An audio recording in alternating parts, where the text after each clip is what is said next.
Welcome, everyone, for another podcast with the PLA community, and no other than my great friend, Neelima. Welcome, welcome, welcome. It's such a treat to have you on today. Yeah, thank you, Dunia. It's great to talk to you as always, and very pleasant to see your smiling face. It's an absolute treat to have you as our guest today. So I wanted to formally introduce Neelima to our community and to anyone really listening to this recording that hasn't gotten a chance to meet her like I have over the last few months, and the beautiful soul that she is inside and out, very driven, so resilient, and always so positive. So just wanted to share a few little pieces of her background. So Neelima is a technology and executive and a certified high performance coach thriving at the intersection of innovation and human potential. With 18 plus years of leadership experience in enterprise transformation, IVR platforms, and large scale contact center modernization. Known for reimagining customer experiences and delivering mission critical initiatives that impact millions of users and transactions, passionate about guiding high performers to break through limits, gain clarity, and achieve lasting success on their own terms. Currently driving AI powered enterprise transformation and shaping the leaders who will define the future of work. Neelima, welcome to the PLA podcast. It's such a treat to have you on. Pleasure is mine. Thank you for having me on the podcast. I'm really excited about this conversation. Thank you. I truly looking forward to it. So I've gotten to know you on a personal level and the incredible story that is yours. And I would love to take our audience back to where it all began. So take us a little bit back of where you come from and your story and what still impacts you from this story today. Thank you for asking that question. I haven't actually delved so much into my starting of my journey. So I was born and raised in India, and I come from a very modest background. My father is a lecturer in physics, and my mom was a pharmacist, and we come from a very highly educated family. But my dad used to take tuitions at his home, like to earn that side extra income and support us. And we are a big family. We used to have a joint family. I used to live with my grandmother and my great grandmother till my grandma till both of them passed away technically, so I am like good with interacting with great, like big large groups, as well as like my journey after that led me to discover my own soul purpose and everything. And the yeah. Wow, that's beautiful. I love hearing this. Like the emphasis on education and seeing your parents both so highly educated from the very beginning. Plus your deep connection to people. I you can see it through the story of having grown up with multiple generations in one home. And I think that's the richness of what we used to have in past generations, more so than we do today. And I love that it still impacts the way you relate to these great groups of people, big groups of people. You're very comfortable, and it's truly a testament because we've even seen, your level of communication is so good, really, for so many people that come into this field. It's been a treat to see over the last few months that application, and now I understand a little bit more of where it comes from. Thank you. And I would love to give that credit to my first ever English teacher. So, one very interesting story is he made me write the synopsis of the then very famous magazine. My task was to take the editorial of that magazine and write my own synopsis in my own words. So that paved the way to my communication skills, or everything that even now helps me in every facet of my life. Oh, I'm that's I'm so truly grateful beautiful. for that start that I had. And I love how these teachers, even so many years back, still have an impact today. It's truly a testament to the value that they've brought and them teaching with their heart. Yeah, absolutely. We are.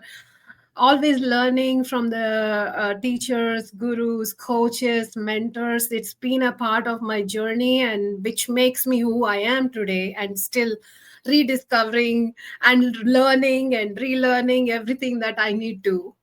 Yeah. Oh, it's amazing. And Neelima, anybody who gets to know you knows how committed you are to your growth.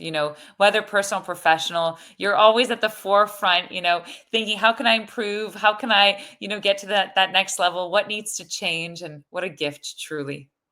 Oh, thank you. Thank you for the acknowledgement, Dunia. I'd be curious, like if we were to go back to the very, very beginning of your career, what would be you would say is the biggest piece of advice that you would have benefited from, or that you did benefit from at that time? It's an amazing question. So, like interestingly, I actually presented one of the books where I've learned it from, How Women Rise. So, the one lesson that I would have benefited from is probably having that mentorship, like somebody to sponsor you, somebody that actually has the best interest in you and can go to places and then recommend you and sponsor you over your professional journey. So building those bonds, building those connections beyond your own team, your own supervisor, that is very, very pivotal to a long successful journey. I wish I had that advice. Like, I did not even know what a sponsor is till like very long time. It's not too late, of course.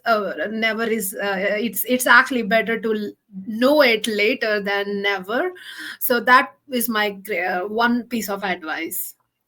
Wow, that's incredible. And I think the power of mentors and sponsors so early in our journey is so pivotal. And then at any point in the journey today, and this is for anyone listening, if you haven't found a great mentor for the stage that you are in your career or your life, this would be my invitation to start seeking one and being open to what kind of mentor would that be, and what kind of value would you get from, inviting someone to see your life and your journey from a different perspective. And so, Neelima, I'm curious. Tell us more about some of those pivotal mentors and sponsors throughout your journey and what you've learned from them. So one of my greatest mentors that I have learned a lot from, I mean, whether it's personally or professionally, is Tony Robbins. We all know how amazing he changed my life. He came into my life at the right time. So they say, right? They say that there is a saying that the teacher shows up when the student is ready.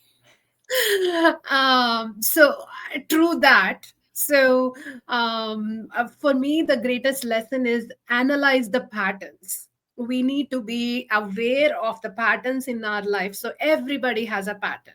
So if you go back, and as Steve Jobs says, you can only connect dots going backward. So sit down, write what went on through your journey, and this is, by the way, if you're open for it, and analyze the patterns. If there is a pattern that you've been following, maybe subconsciously or not knowing what, so uncovering those.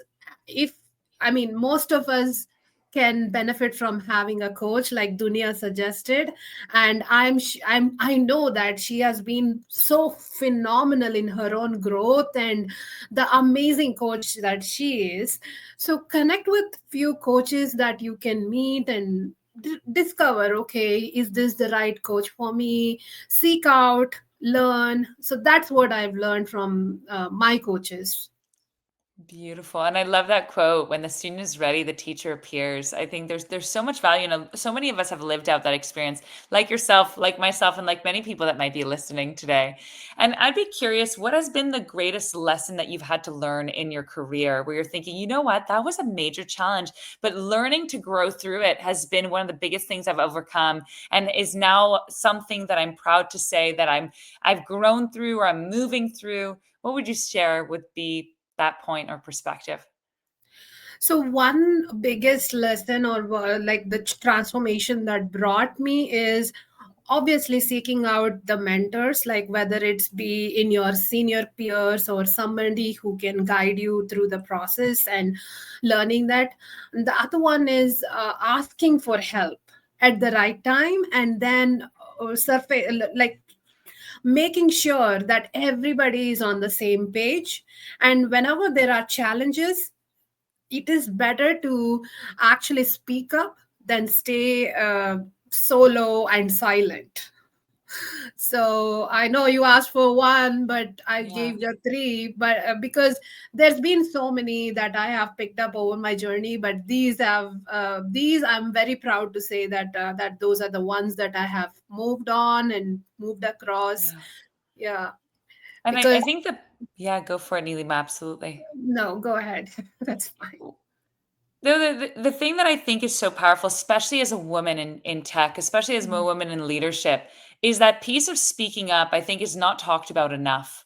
And I think that, like, I'd love to explore that with you a little bit more. What would you share for women that are struggling to speak up today? What would you share with them in pieces that have been either helpful to you or you believe may be helpful to them?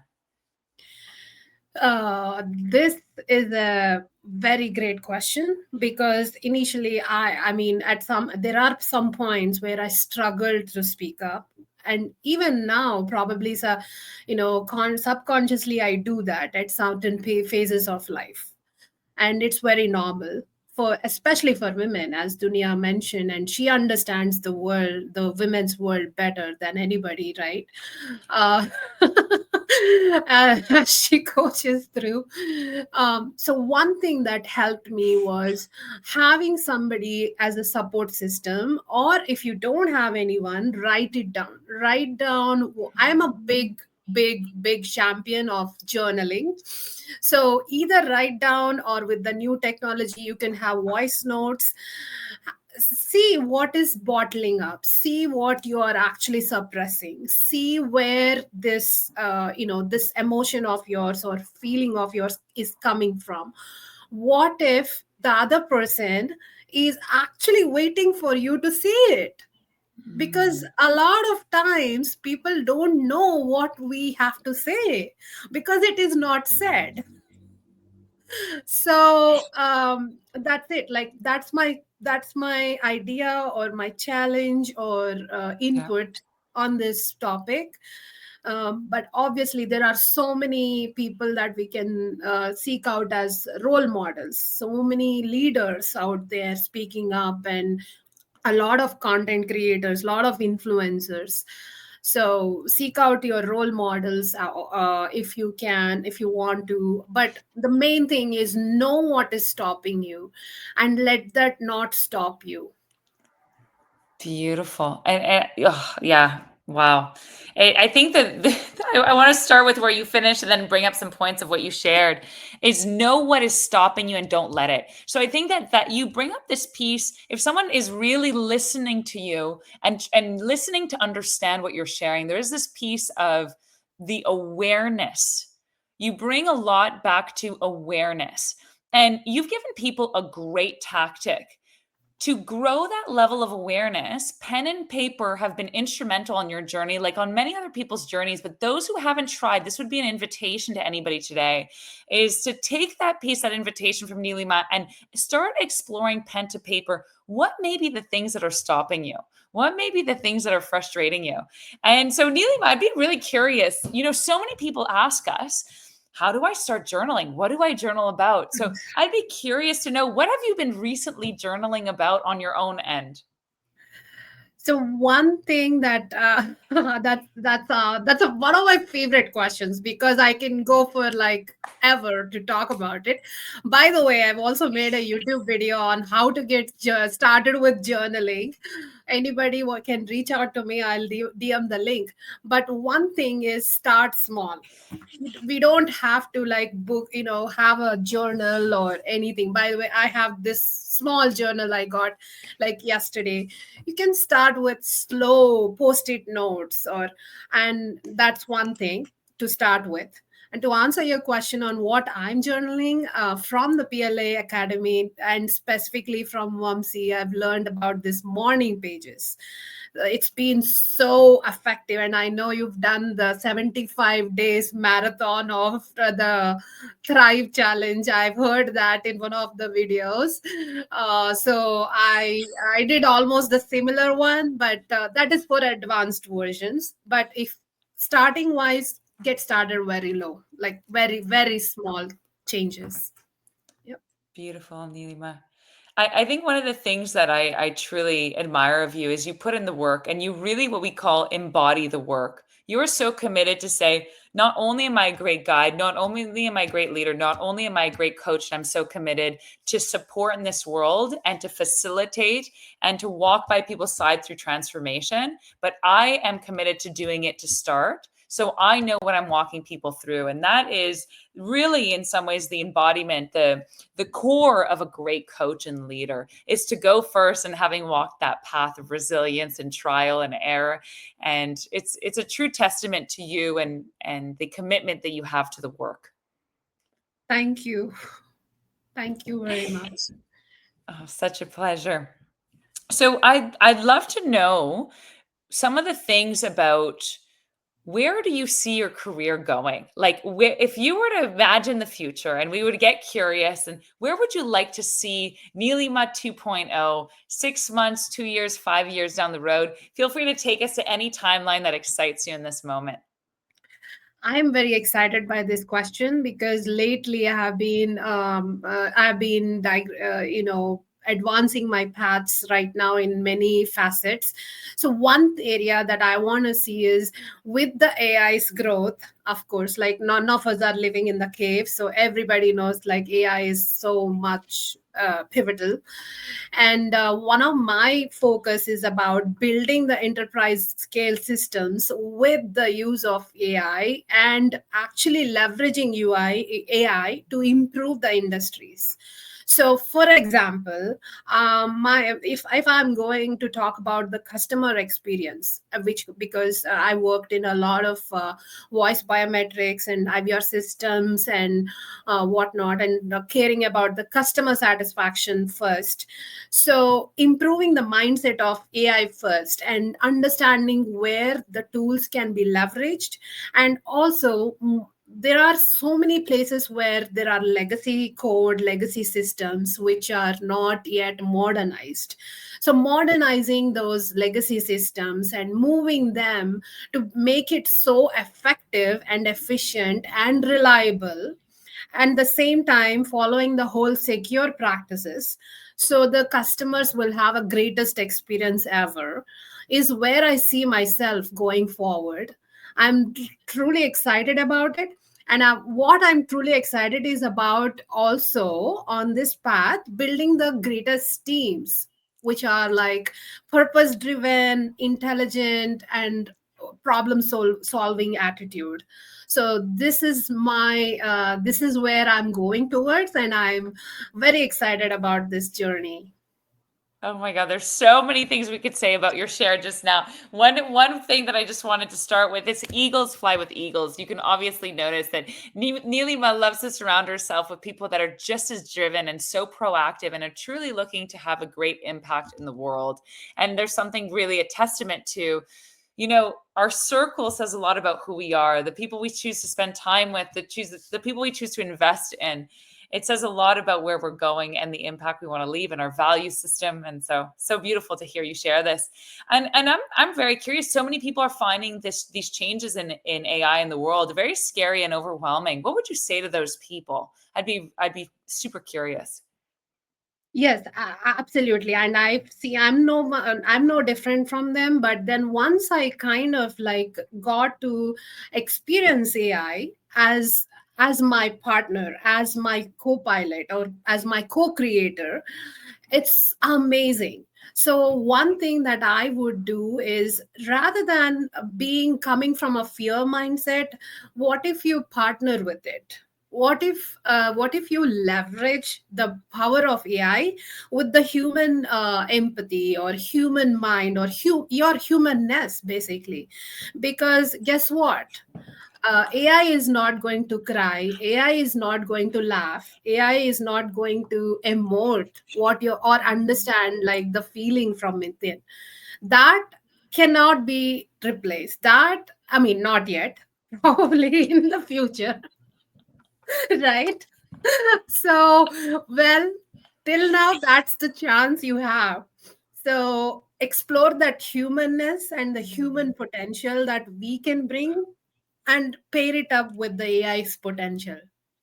So Wow. that's my perspective after working with a lot of AI solutions and building. I've been building AI agents, and in fact I've built an emotional clarity tool or agent where it can actually take your journaling reflection for the day, see what kind of emotion you're feeling, and then talk back to you.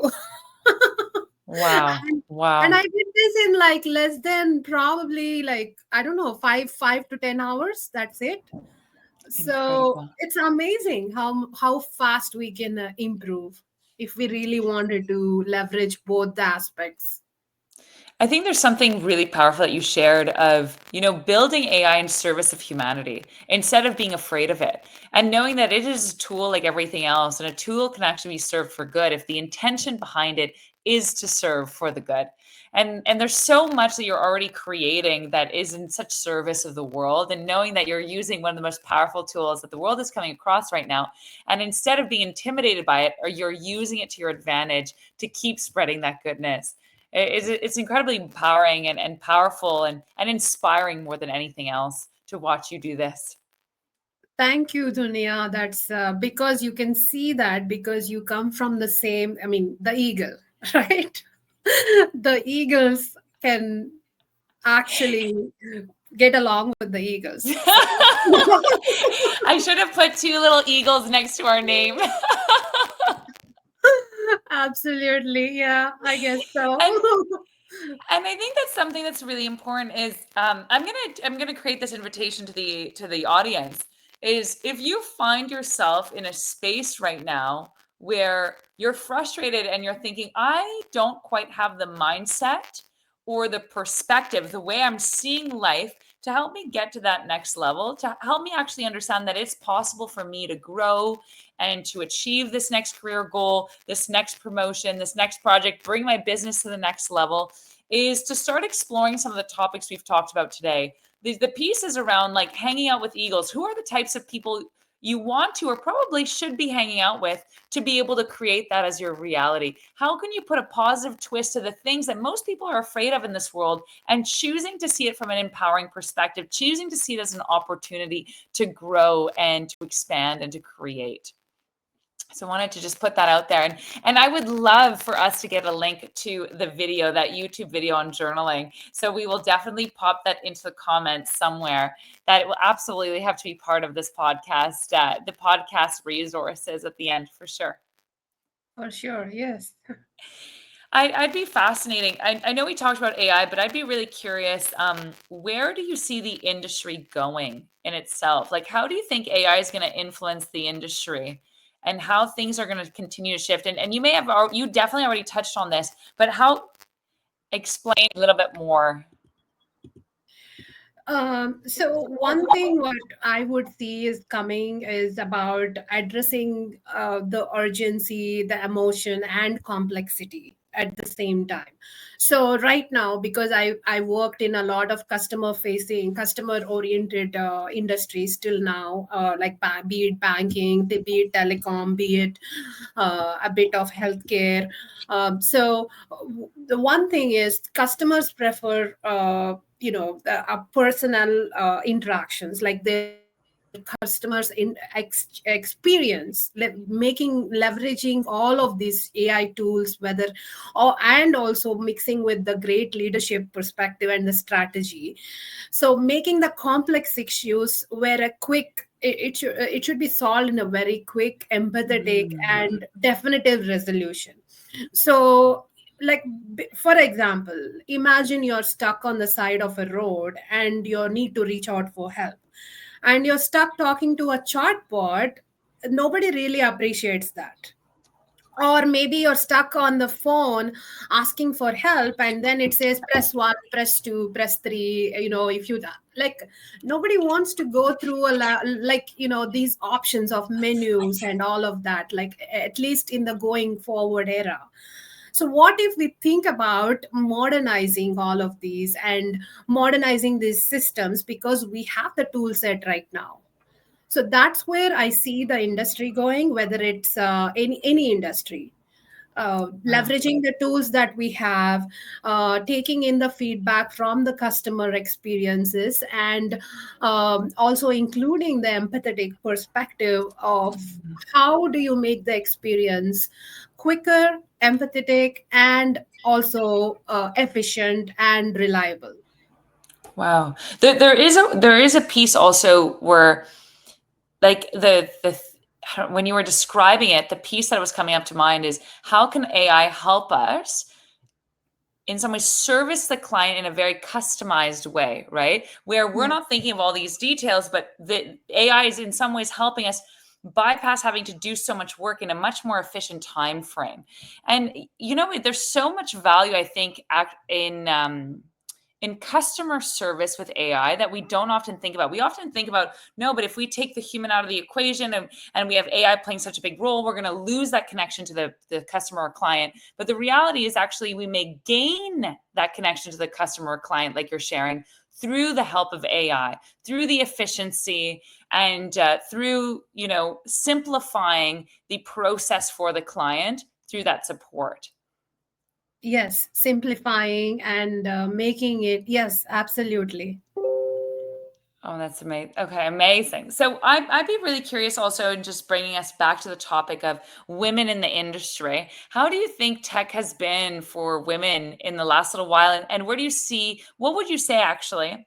What has been your experience of being a woman in your career? One. And the second piece of advice that I'd be curious to know is, if a young woman was just about to enter her tech career today, what would you share with her? So I'll go with the first question, as like, what is the experience of being a woman in the tech industry?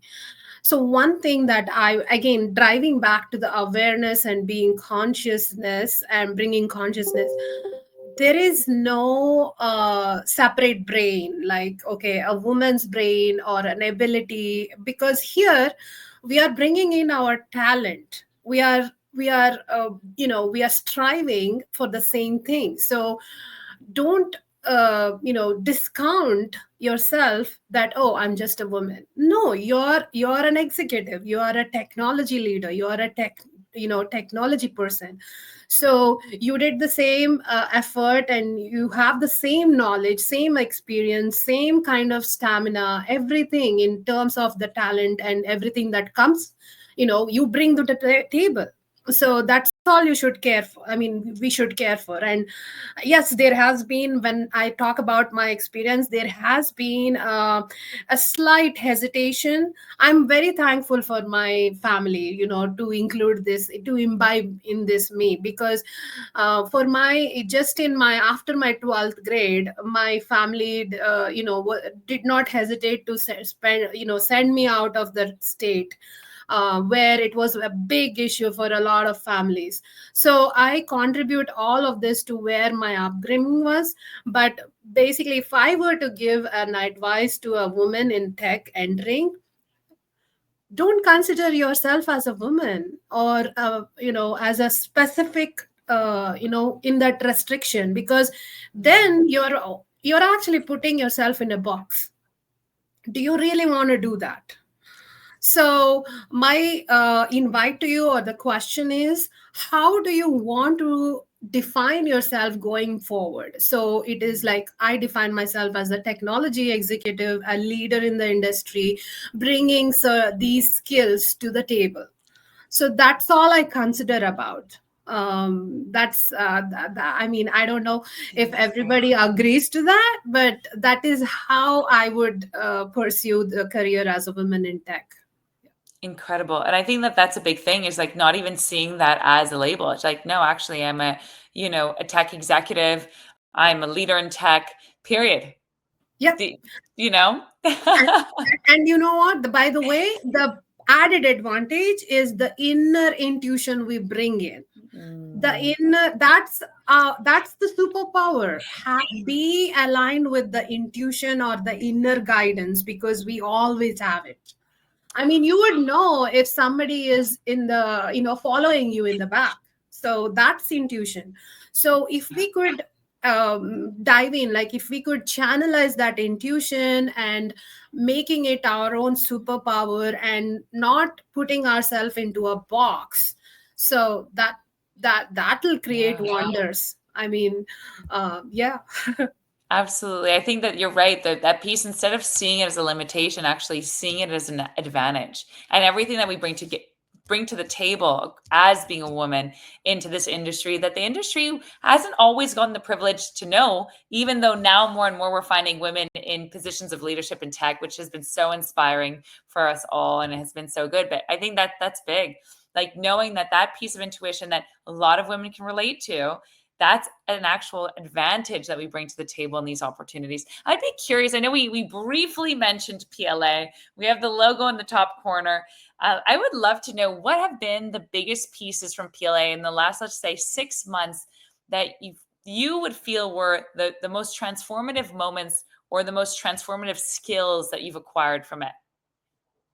This is the I mean, I was actually looking forward this question, because one thing that changed in me is about thinking about visibility. Because with, yes, we can be very technically savvy, very doing all the work, putting in all the work, and being doing the right things, talking to people, all of this. But if we are not visible, and especially this, underline this, the strategic visibility, that is where the real power is.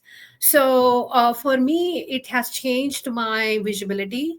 I have been I have been posting very regularly or consistently on LinkedIn about sharing my thoughts, and actually know what a thought leader is about. I've always I love talking on stages or being a speaker, even from my childhood. So I was with Toastmasters and a lot of other programs. But then the thing about the PLA includes is about that consistency, about being visible, and or whatever you want to work on. Like, okay, for me, the visibility is one piece that I wanted to work on, and it's changed the game for me. Yeah. Absolutely. And I love that piece around strategic visibility. There's something so valuable of those pieces that, we've had in the last little while from PLA. There's so much there. And I think this is also again a testament to all the work that you've put in.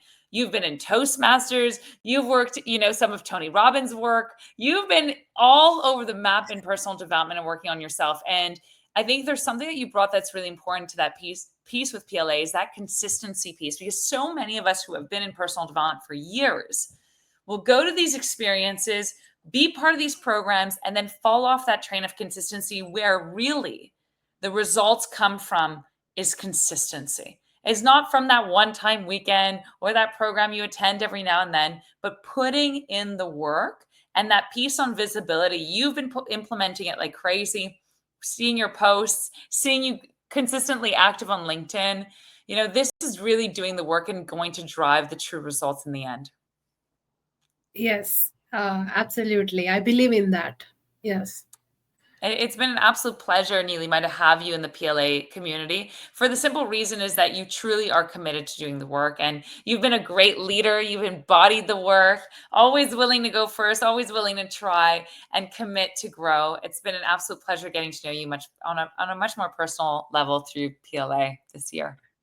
Same here, Dunya. I really loved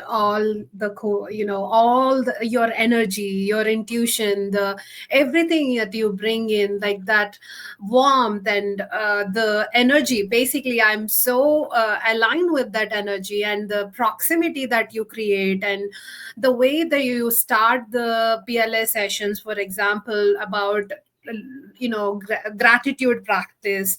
Every gratitude prompt that you have is so exclusive, so it's just exclusive to dunya. So yeah, I'm pleasure is mine, and I'm so grateful for finding this community, and yeah, and connect with eagles. Yeah.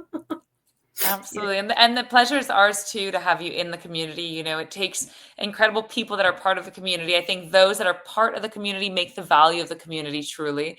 And anyone who's gotten a taste of PLA or has stepped foot inside knows the incredible magic that happens in PLA. I wanted to put a QR code up just in case people are curious about PLA and what's in it. There is a free training.